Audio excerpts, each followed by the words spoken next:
Want to lose fat without starving?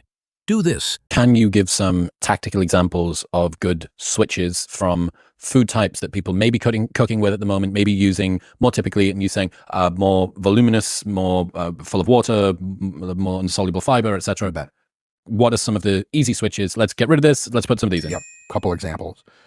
Creamy sauces to non-creamy sauces to dry rubs to salt only when you're real miserable.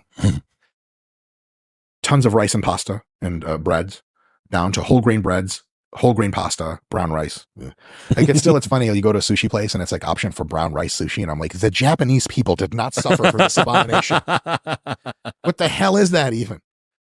So you go from that to reducing your grain intake more, expanding your fruit intake, and eventually expanding your veggie intake.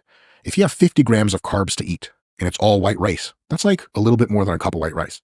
At the beginning of a fat loss diet, shit, you're barely finishing that. I'll actually complete the analogy for you. You got some rice and you got some Japanese mayo on that shit. So goddamn good. I'm balls deep into a diet, so this is incredibly difficult for me to talk about. You go a couple more weeks, now it's same white rice, but now you have you sprinkled some kind of seasoned salt on it. It's tasty, but it's no more Japanese mayo time because you could just put that IV into your blood at that point. Then, and you have a little bit of veggies on the side next to it. You go to taking that rice and turning it to brown rice, but now it's not that whole scoop of brown rice, it's half a scoop of brown rice and way more veggies and even a couple of slices of fruit. Still weeks later, you don't have any more rice. You have a bunch of veggies and a ton of fresh fruit. I mean, you're stuffing it in because holy crap, if you get a whole thing of strawberries, that's 30 grams of carbs. How many fucking strawberries do I have to eat to get to this thing? Whereas one, you take a swig of sweetened condensed milk and it's boom, that's 50 carbs. What? How? So eventually you might get to a point where most of your carbohydrate consumption comes from a combination of fresh fruits and green veggies.